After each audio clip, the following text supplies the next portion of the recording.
Oi, you. It's time for another episode of Dorothy and the Dealer. Let's tune into the conversation. You know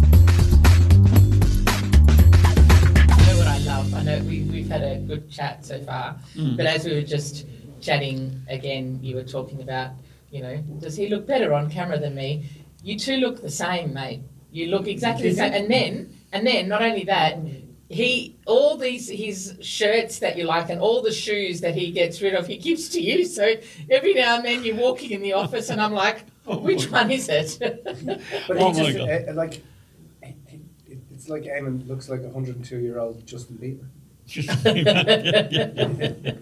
Well, I mean, you're always wearing the best clothes. I think they're nice shoes. Oh, they're mine. They're mine. There's one thing you have to be really grateful in life for. That I'm so good looking because you're going to end up exactly like me one day. You know what I mean? When I met Angela, I did spend a lot of time looking at her mother. I know, hold on a minute. Jesus, am I going to... Are you going to end Yeah. I know. No, Angela's mother was gorgeous. Absolutely. Good looking woman. Absolutely. So, guys... Anytime I gave her a kiss, I always kept my tongue in. Oh, my God. Honestly. Yeah. I I did an impression of her for Angela last night. What? I did an impression of her for Angela. That's terrible. Okay, so I really loved that first conversation, Eamon. We spent a lot of that time talking about what it was like growing up in Ireland. He doesn't look very relaxed. No, it's right. You don't look Chill very out, relaxed. mate. It's Chill okay. out. It's You're good. We're good. Oh, no, I'm great. I'm Get him one absolutely of those wonderful. gummy bears. Get him a gummy bear. You know what I mean? I've been looking at Dean Martin for nearly 50 years, and I just want to be like him. And I feel that I'm heading in the right direction. You know what I mean? Except for the hair. You've got There's a a major microphone problem with Except the Dean hair. Martin's dead then. You know, he looks absolutely dreadful now. But the thing about it is that, in life, really and truthfully, if I had my way to live over again, what would I like? I'd like to be, this is true, I'd like to be 3 inches taller, Yeah. and I'd like to have all my hair. Really? And I would be absolutely over the moon. Because I'm good looking now. Just imagine if I was 3 inches taller and had all my hair. Jesus, I'd be a Hollywood star straight away. Really? You're a good looking wrestler. You look like a Hollywood Thanks star. very much. You look like You a have Hollywood to star. say that because you're going to turn into him. I have to. Look at me. So we spoke about a lot. Does Ursula still cut your hair? Absolutely. What do you think of the job she done on it? Look at the job she done on it there. Absolutely. I'll wonderful. cut your hair Great next job. time, Eamon. Huh? I'll cut your hair next time. 60. Actually, my wife has cut my hair since I was 13. Really? Wow. There you She's go. been cutting my hair all those. So I'm 102 now, 103 next birthday, by the way. Yeah. But anyway, that's it. We're heading in that You direction. must have got an email from the fucking Oh my goodness. Okay, so we spoke a lot about what happened in Ireland. We spoke a lot about how it was for you growing up. Can we move over to you growing up? You now, what made you come to Australia, and how, like, based on all of the upbringing and everything that happened with you, what was that like transferring that that experience into you being a dad? When the kids were young, and then I also want to know what got you over here to Australia. Why did you come? Yeah. So I'll just go back to the time that the kids were born. When the kids were born, they came along, and my biggest concern then was because of the job situation in Ireland was pretty bad, always pretty bad. And my biggest concern was that they get the right education, go to the right school. When they get out there, they get a trade. Everybody needed a trade, I thought. In Ireland.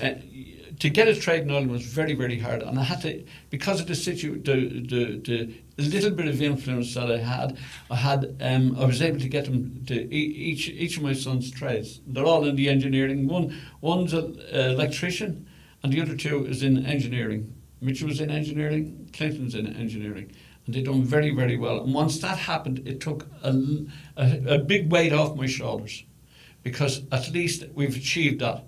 The next thing So is... your first thing with your kids was to make sure that they got educated. Make sure they got education and make sure they had a trade. Yeah. And college thing never came to my mind at all, even though a lot of my brothers and sisters' kids are all in college and become very, very successful. One of them is actually a doctor. But 3 accountants, 3 chartered accountants, so they've done very, very well. But in my day, my thing was... get the kids an apprenticeship, get them a trade, get them in there and get them right. And then most people used to go to Spain for the holidays. They'd all go to Spain, go to Torremolinos. Lanzarote, Torremolinos, all those places. And I'd never been because I could never afford it. I was always trying to get this and get that and give them as much as I possibly could. So then, all of a sudden, I went to Lanzarote. What is that? Went to Lanzarote in Spain, and it opened the door for me. I thought, this is fantastic. So the whole year, we're saving all our money up to get 2 weeks in Spain. Then, my wife's sister emigrated to Australia, and they invited us over. So I came here on a holiday in 1989. And when I came here, I thought, oh my God. So is this all 5 of you? No, Just I you? came for a holiday. Just myself and my wife Ursula came for a holiday first for 6 weeks. Because I remember it well. He left me at home with the 2 brothers. How old were you? And one of them was 4 years older than me, and the other one was 9 years older than me. And the middle one, Clint. Yeah, but he you were just old wanted- enough by He just that wanted to get me into the backyard and sort me out. Literally. Yeah, but you're like I gotta get you in 16, the backyard, I'm 17 gonna- at this point, aren't you? No, it's 15. I'm going to get you in the backyard, I'm going to sort you out, and then Ursula go away. You probably deserved it, mate. Yeah. Anyway. Anyway, I must have been looking for something. And anyway, I came to Australia, came to Ursa's sister. We stayed here for 6 weeks. I had been working in the same job for 22 years. I was an engineer in a place called Smurfitts in Dublin, and Printing company, right? printing company. I was in the engineering section, and I done that for 22 years. And then I came here for a holiday, and on the plane back, I said to Ursa, "We're going to emigrate. We're going to emigrate. We're going to come back to Australia." And 2 days later, after I was returning, I went to the embassy, filled out the application forms. 2 weeks later, I got a return letter to go to London, sit down for an interview, jumped on a plane to London, booked an overnight stay, which I didn't need because when I went in for the interview, the fella said after 5 minutes talking to me, he said, "Okay, that's grand, you're on your way." And I said, "What about I've booked accommodation, I'm not flying out tomorrow." "No, that doesn't matter, go and enjoy yourself." But you go to there's a stamp, and he stamped the thing, and I had me entry to Australia. When I went back, I said to all the lads, "Okay, we're all going to Australia, let's go. Would you like to go?" And they said, yeah. We all came to Australia. Mitchell broke his apprenticeship halfway through. Clinton was qualified, Ray was qualified. And when we got to Australia, our big concern was to get Mitchell, let him finish his apprenticeship. So we drove out to Well, we drove out to Welshpool. And I remember it was about 47 degrees. It was the hottest and summer in no years. air conditioning. No air conditioning. And we drove out to Welshpool. You'd bought a Sigma. You'd bought a Sigma. And we walked around from door to door. And I knocked door engineering shop. I had a phone book, and I was going to engineering shop to engineering shop, knocking on the door, trying to get a job. And then eventually I found out that the West Australian Mint was employing. And I went in for the interview, and I'd made a press tool in Dublin, and I brought with me a press tool. And I remember going in for the interview, and there was every person was sitting, all the people who were also waiting to be interviewed were all sitting outside on a bench, and there was nobody under 25 years old. And I was 17 years old, and I remember I remember clothes I was wearing and everything. I walked in, I sat down, I handed them the press tool. I said, "This is what I've made. I'm in my 3rd year of my apprenticeship as a tool maker." They interviewed me, and then as I went to leave, they said, "Have you any questions?"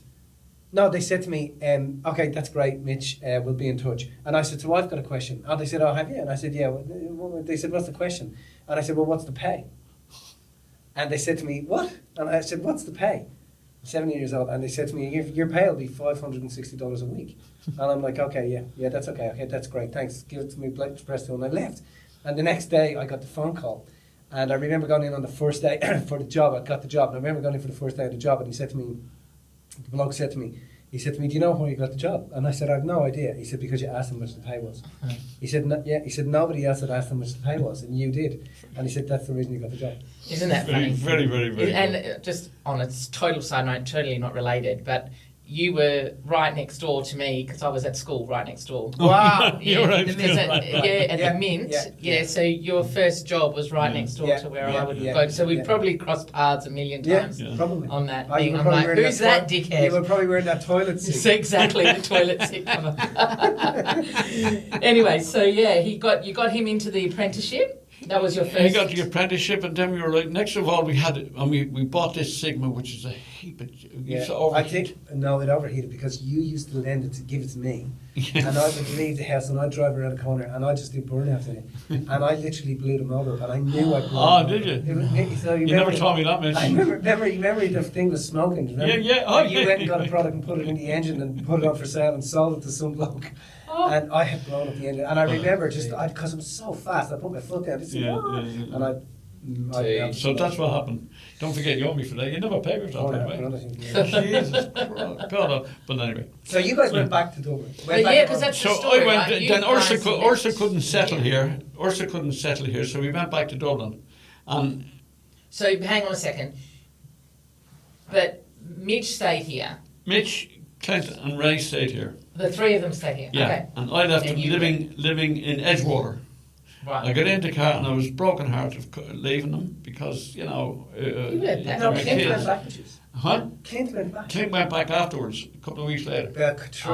Yeah. And then I went back there. Next of all, so when I'm in Dublin, I'm saying, right, I'm gonna have to get a job. So this guy headhunted me down. They were starting up a printing company in Wicklow, right in the heart of Wicklow. So I had to drive down there for 1 year, every morning and every night, and come back in the same car that Ford Escort. diesel that I had, Escort. So I had to go to the UK. It used to stink. Do you know what? Because he used to rob diesel out of the factory. Do you remember? The only way we could get diesel, because it was so expensive, and he'd fill it up, he'd fill the diesel up and he'd put it in the middle of the car, so the car just stank of diesel. So I couldn't sit in the car. Because he'd take me around to church on a Sunday. You always had to go to church on a Sunday. You always had to go to church on a Sunday. You go, get up, you go to mass. I'll be 15. Go, Dad, I'm 15. I can make my own mind up. You go to church and I get into it. And I drive around the corner. I wouldn't make it around the corner. I'd be thrown up out the window. Remember, he'd have to pull the car up. And I'd be, I said, good. Motion sickness. You say, you got motion sickness. No, it's you. So how long did it take before you came back to Australia, and what happened to get you back took here? me when we went to Ireland anyway. I got this job of setting up this factory, which I worked in it for 9 months. Set up the factory in Carnow in Wicklow, and after that, Ursula really got depressed with the weather and everything, and she said, we should go back to Australia. And then she missed the kids, so we got a plane. We came back to Australia, and it was we lived in rented accommodation, which was what people had done at those times. Because we weren't settled. But we should have done the right, we should have done kind of bought property. But I remember well when we came back, we went down to Mandurah. Remember we went to Mandurah? Yeah. We got out in Mandurah. 3 lads are leaning against the wall there, and the real estate agent was across the road, and everything was 19,990. Yeah. And I said, okay, lads, let's go. We boy, come on, let's. And they said, oh no, that's too far. Remember all that? Yeah. And when we go down, There were blocks of land on the estuary with a jetty. with a jetty, all the gear for 19,990, and we should have done those things. But then, on reflection, that's all right. But then the lads, they went their own separate ways. They left home, got their own things. So some of them fell in love once or twice, maybe 3 times, whatever the case may be, as we all do. I've only fallen in love once in my life, in actual fact. You know what I mean? But so that's what they done, and they done very well for themselves, and But talking about mass, I used to make them. Okay, let's go up around to mass, and then my grandkids came along, and I used to persecute the heart and soul out of them. They'd even tell you about it now. Okay, fellas, come on, we're going to mass. But anyway, I still sit in the same seat in the same church 30 years later. Would you believe that? So how often do you go to mass now? Every Sunday. Every Sunday. Every Sunday, go to mass every Sunday. Yeah. And I remember, I obviously went through some troubled times back there, and I sit back and I think, I remember going through troubled times, and then I remember standing in a room. You'd come to one of my information nights, and I'd said to you, you guys had heard that what I was doing, but nobody had ever spoken to me. None of the family had ever said, "What are you doing?" She's like, "What are you doing?" And then one day, my parents ended up in one of the information nights. And I remember. I didn't know how they got into the information night. Both wearing sunglasses. Both wearing sunglasses, and both of them were. By the time we got to the Full end of the room, information I remember night, that. full room. By the time we got to the end of the information night, Eamon was in tears, and so was my mum. And I remember coming up and standing next to my dad, and I remember saying to him, So you see that out of bad comes good. All of that trouble. All of that trouble, out of all of that that trouble stuff. comes some good. And that was really, I don't think I've ever asked you, but how was it for you going through that whole cycle and watching what had come out the other side of it and where your boys are now, where we are now? Yeah, well, as you can imagine, for the parents, it was very, very hard. I remember the sleepless nights. I remember worrying about it. What's going to happen here? What's going to happen next? What's going to happen this? I'm worrying about it all the time, continuously, and then to have to try and go to work and put it out of your mind. Put these things out of your mind and concentrate on what you're doing, and because when your mind is occupied like that, mistakes happen very, very easy, and you can just destroy a livelihood as well as destroy it. But anyway, I'm a believer in God, and I'm a believer in the part of PO, and I'm a believer in all that, and those people, and all the praying and all those little things. That's what I put it down to. They helped me get through this because I hadn't got a mother and father at that time to be able to go and tell them my problems.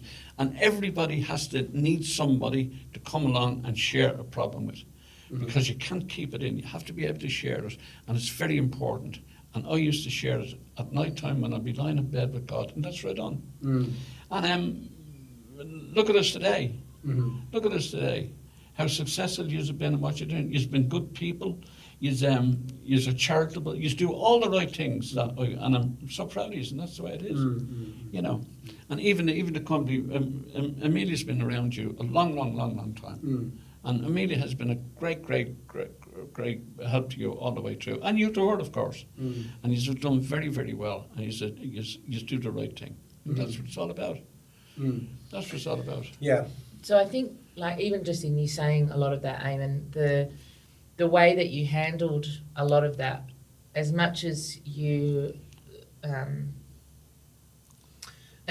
had that stuff going on out here, you had to share it. So the way you said you handled it was at home at night. You would pray. That was a process for you in order for you to be able to deal with things. Would you agree? Exactly. Do you feel like now in your life, because that was more than 20 years ago, that was like many years ago, do you feel like now in your life you still use the same process to deal with things, or do you feel like that's evolved? Like you and I had a conversation the other day, and I think one of the things we talked about is how important it is to share what's going on at times. Do you know what I mean? Yeah. And I know the sharing through the praying has been very impactful for you, and I think it's impactful because you don't feel so alone. But I don't know, from my observation, I've noticed that I feel like you share more with other people nowadays. What do you think about that? 100%. But I've learned it through yourselves, for starters, because I didn't understand what you taught, your business, what you actually, I really didn't understand. Now I have a very good understanding of it. And but getting back to the sharing part, you cannot keep it's up to everybody, but you always have to have somebody there. Sharing is not a gossip thing. Sharing is a private thing that people take on board, and people should be listeners and not give an opinion unless they're asked. Because when you share something, you're taking the weight off yourself. But when a person comes back with their opinion without you asking for them, destroys everything. Right. So I always be a listener. Always be a listener for your kids, and make sure that they do the right thing. And know when to interact. Know when to stop the conversation. Know when to give the opinion when it's your own family. That's the right thing. So then, how did you feel? Like, how did you, in terms of the parenting aspect of it, in terms of coming over here? You said that you were big on making sure that the kids got their apprenticeships, right? Because you wanted them to get educated, right? What else were you looking like as a dad, based on how you grew up and based on the fact that there was so much poverty, there were so many kids in the house, there was all of that stuff, and your relationship that you had growing up, how did you want to translate that into the kids and into being a dad for the kids? Like, what was your outside of them getting their education, what was your outcome? Like, what were you looking to try and do as a dad?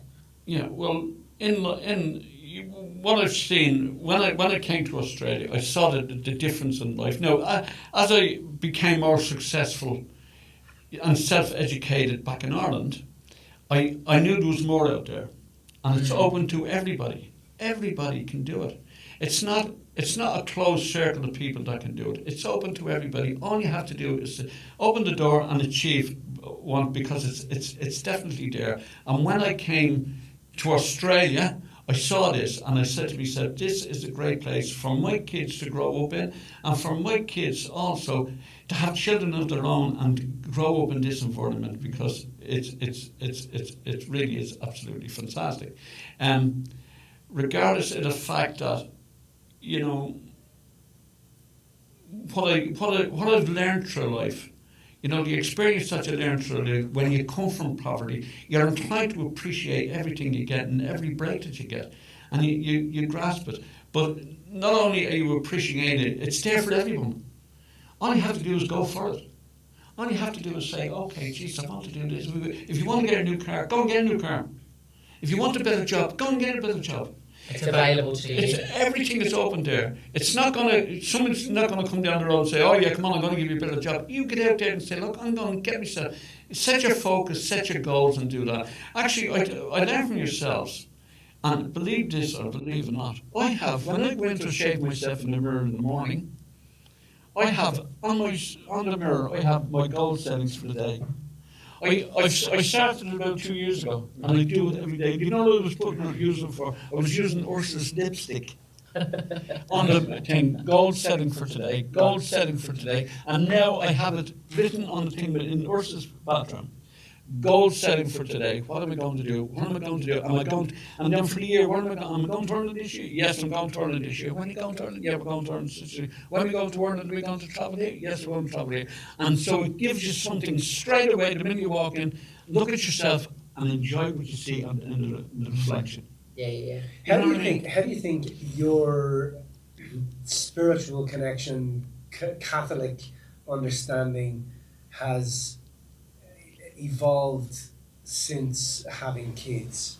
Because I mean, I've had conversations with you about this stuff, but how do you think it's changed for you? Because there's a lot has gone on over the past 10 years. Yeah. You know, there's a lot has gone on around, you know, the Catholic Church, pedophilia, but I also, you know, racism, control, all that sort of stuff, wealth, you know, as you've got older, you're viewing what is happening in the world, and your own spiritual growth and connection. Where would you, what would you put it?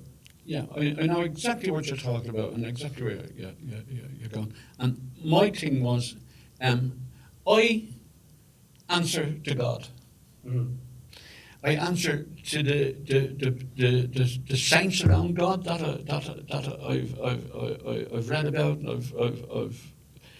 I've seen, and it's not to the church itself, or it's not to the priest or anything like that, because we're all human. We all do human things, and they came along and they've done human things, and what they've done is absolutely destroyed the Catholic Church. Destroyed the Catholic Church, but it didn't shake my faith in God. Right. It didn't shake my faith. So you have a separation between the church or the system and God. And exactly. And to make light of the whole situation, the whole thing about it, I'll just say this. The reason that I'm called Eamon, and this is true. No? The reason I'm called Eamon is there was somebody else already called Jesus. Oh, my goodness. And I had to say that's where it is. And Jesus is my No, with the dad jokes. Jesus, I'm sorry, I had to say that, but that's the reason. But I go to church. It doesn't mean that I priest or priest. You know, the Humans, yeah. Human. We all make human mistakes, but some of the mistakes they've made are absolutely dreadful mistakes they've made. They've done terrible things. They've destroyed the church. Really and truthfully, they have destroyed the church. But it didn't shake my faith in my God that I believe in. And that's the way. Do you think it was destroyed, or it was always like that? It's just now with social media and media itself, it's been able to come to the forefront. 100%. Just that's what those atrocities. The same with all the wars and all the things going on, all the violence. This violence, there's nothing compared to what was going on 1,000 years ago. You know what I mean? It's in everybody's face right now. It's in your face because it's there all the time. But it gets back to the same thing. God made an absolutely fantastic. If you sit down and think about it, the world that we live in and the material things that we have. He made it for and you know what happened then? He put humans in it. And it's the humans that destroy the world. They do all the wrong things. No, it's not everybody that does it. It's like night and day. It's 50-50. There's 50 good and there's 50 bad. And it will always be like that. That will never change. So when you started to see, you watched what happened to me and how my life had rolled out, and then I started to turn my life around and do all that sort of stuff. Was there ever a time that you were concerned about where I was heading with because faith went out the window for me a long time ago back then, and my pursuit was really certainly, I don't want to have my own faith, I want to know. And so did that ever spook you guys? Did it ever? Yeah, it did. But what I say to most people is this: if I was given advice to anybody, I would say, what your kids see in your home and when they're grown up, that always stays up to the time they're 10 or 12 years of age. Then they start going the other way, being teenagers. Teenagers are going to be teenagers no matter what. But all that they've learned in those early stages will never, ever leave them. That's why I'm very like my father. All my brothers are very like my father. Because of the environment that we grew up in. We saw the love, the care, the sharing, and we saw and went through the poverty part. We saw all that. You know what I mean? So you're saying that the basics and the fundamentals, you were confident were already there. We're already there in you fellas, because you've seen all that. That's what I just today. Well, I reckon, and I get great comfort from that. I get great comfort from thinking that. You know what I mean? And that's all. Do you think life has got, excuse me, as you've got older, do you think life has got any easier? Well, definitely for my type of life has got easier. Yeah, my worries are not as great because now I've seen the way you used to. My worries was always in my family. Right. Yeah, my worries was always in my family because what worries have I got outside the family? Yeah. Your existence in life is you, your family, your kids growing up and doing all that. You'd like them to have all the things and get all the nice cars, nice houses, and be proud of them. It's uplifting for you. Yeah. So then you feel, and not you feel, well, I've done something in life. Especially if they've turned out right. You've done something in life, and you can be proud of the fact of what you have done. And that happens to me all the time now. Maybe it's because I'm getting older, I don't know. But I feel that I've achieved something. I've achieved something in life. Creating the life around me that you have created.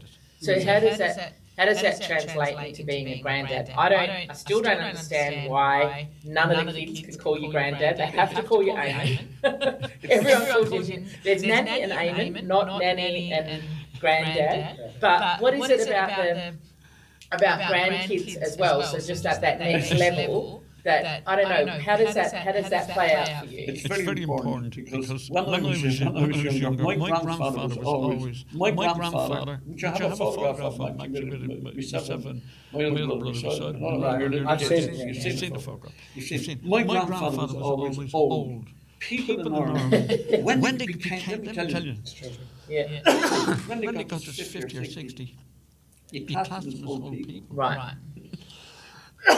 Excuse me. You're not going to fucking go on the podcast then. No, I'm getting excited now. But I'm just getting excited about all this.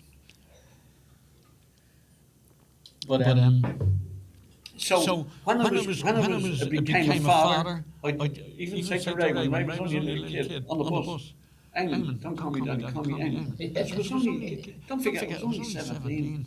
Jesus, Yeah, it was when you were only, young. I was only a kid myself. Right. And people looked at you. Looked at you, you know what I mean? And This kid's calling you Daddy, you're like, okay. I could be an older brother that way. And again, and that's where obviously life, and even my grandkids call me. Well, I remember when I met you and you were like Eamon, Dad, Eamon, it was interchangeable, but it's funny how the kids, like, for me it was funny, the kids And some of them have said, you know, why did you never want to call your granddad? Some of my friends in Ireland, they call their grandfather Gaga. Jesus Christ! My mother paid half a crown to Western Old Church to get my name, to get me called Eamon, and they come and call him Gaga. So let me ask, what is it like just being a granddad then? Like, you said your family's everything, and the family is to see the extension of your kids in your grandkids. How is that for you? Well, I have to say, you know, I'm blessed with the kids I got, and I'm blessed with the grandkids I got, and I'm so proud of them all the time. But I'd like to see that they're getting the right education. I'd like to listen. I'm a listener to my sons, or my whatever. I've no daughters. My sons telling me about their kids, because then I know that I've achieved something in life. Because they're transferring the same knowledge that I've given to them to those kids as well. And I see that a lot. I see it with Rain, I see it with Dale, I see it with Sarah, I see it all the time. Excuse me. So I now over the past 2 years, I've gone on an even bigger spiritual and deeper journey into my own spirituality and understanding my life and who I was and who I am, and understanding me as a human. And you came on one of those experiences with me. How was that for you? Well, I thought that experience was very. I came on one of those experiences, and I saw it opened my eyes to a lot of things, because the inner thoughts or the inner things that we have in our mind, we generally go around with the general things in life, the general things that happen that happen on a daily basis. Where there's more there, how do you tap into that? How do you tap into that extra thing that is in there that's going to give you joy and happiness? Or if it was giving you sadness and all that type of thing, I'd say hold on a minute. But if it's giving you joy and it's opening doors for you to see into a new part of your life and your existence here, and I thought it was pretty good. I thought were you scared? I definitely was. I have to say I was, because I didn't know where I would go. Right. And when it happened, I saw the joy of it. Yeah. I saw the pleasure that the people were getting out of it. Yeah. And I thought, that's what it's all about. Right. Fair play. It is. It's harmless, and it does open doors. This door opening is very important to a lot of things. They say, if one door closes and another opens, run. Get out of there real quick. Right. If somebody closes that door open, run. Get out there. Because you don't know who's opening that door. But it's very important in life that when the door opens, go in there and have a look and see what's going on. Right. I think it was great that you were open to that, and just to being there. And I feel, for me, there was a real sense of connection with you and Mitch in some of that space, because you were able to perceive things in a slightly different way, in a way that was unexpected, in a way that you hadn't perhaps anticipated prior to. I will tell you one part of it that struck me was that I could come over and put my hand on Mitch like that, saying, "You all right, son?" Yeah, which I never do. You come up and you give a hug and a kiss and how are you? But just actually to be, you know what I mean. The affection was there. The affection came right out. Well, it came out of me, and I knew it came out of Mitch as well. You know what I mean. And that meant a lot to me. Yeah. That really, and went over and held his hand. Yeah, that's one of the doors that I'm talking about. Yeah. That's the type of thing. I feel that You know, my education was very, very. I was self-educated. I was streetwise at it, you know, and I felt that in life I've lost out in life. Just imagine, I just say to myself, Jesus, if I had got a university education, what would I have done in life, really? But then again, I'm not unhappy with what I have. God gave me this. Look at what He's done. We're here we are, and it's been fantastic. The journey has been. Let me tell you, the journey has been really, really great. I'm blessed with what I've done in life. I was in two jobs in my whole life, and each of those jobs I was in them, actually three. Each of those jobs I was in them for 20 years. So I must have been doing something right. Yeah. I must have been, you know what I mean? I must have been doing, and my kids, the way they turn out, it's absolutely fantastic, and I'm blessed with that. And I hope they feel blessed about it as well. You know, just from a perspective of someone outside of the family, to me, I've been witnessing you in the last probably year and a half, and I really see that that moment was a big moment, I think, for you. I don't know how it was in Ireland and around showing affection and stuff, but what I've seen in the last little bit is how more open you are and more allowing of that connection and that affection and that communion, I suppose, with other people. And I've been witness to that. I've been able to see that, and I think that's really lovely, because I think over time it can be really easy to to disconnect ourselves, or just to go about life, and especially when you're used to behaving in a certain way. And I think that experience was a really profound experience for me to be a part of and to watch. But also, I really see that you and Mitch, but you in particular, because you're our guest today, that you've been able to connect in a different way, and it's been lovely to watch. But I think also I've watched Eamon open up. Yeah, do you know what I mean? definitely. Let go a lot more, and that has. I mean, I think life drives us that way. You know, like we hold on to this, and then our mortality, and then when we start to let go, we realise. You know, one of the reasons I wanted to bring you there was because I said, look, I have had this is a near-death experience for me. This was blew my mind. It absolutely blew my head off. So I think that you've been able to, relax more into who you are as a person. Relax, let go more, because you were stressing over shit that was just there's no need to stress. And I think that has been a magic thing to watch happen with you over the past year. Well, it's amazing. Look at all I've learned from you fellas. Like I've three sons that preach all this stuff, and all I've learned, no matter of the 100% I've learned, maybe 10% I take it, maybe 10. But that 10% I've taken in has changed me. Yeah. I know it's changed me. It has in a lot of ways.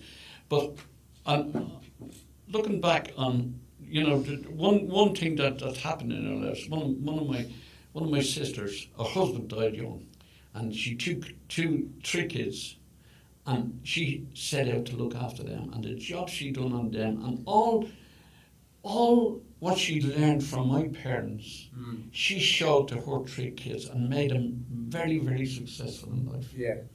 On her own, now I was a bit of a devil, helping her in certain ways. The kids, I have to tell you this quick story.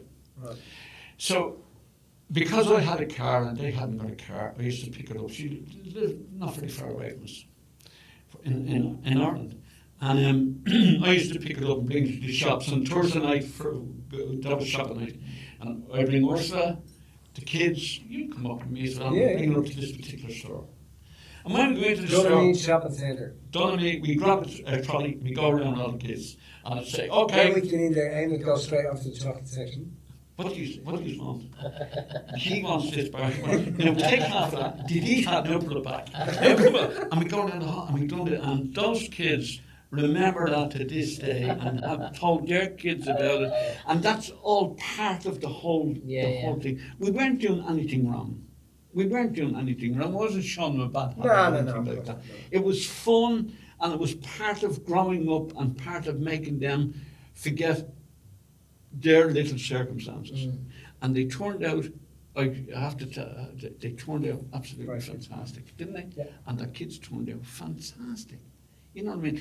And I just say to a lot of my friends, from where I've come from, I come from an absolute, I'd use the word shithole. That's where we came from. To where we are today. Look at us. Are we blessed or are we blessed? Isn't that been fantastic? The journey has been great, you know? Eamon, it has been so good chatting with you. From your 102-year-old self, just about to turn 103, give me one piece of advice that you would like to share from your life. Never ever go to sleep with a problem. Never go to sleep with an argument. That's my thing. Okay. Never go to bed and leave an argument open. Sort it out and Be done with it. be done with it. And always remember, the most important people in your life are your family. The other people are acquaintances, but they're your friends. That's what I think, anyway.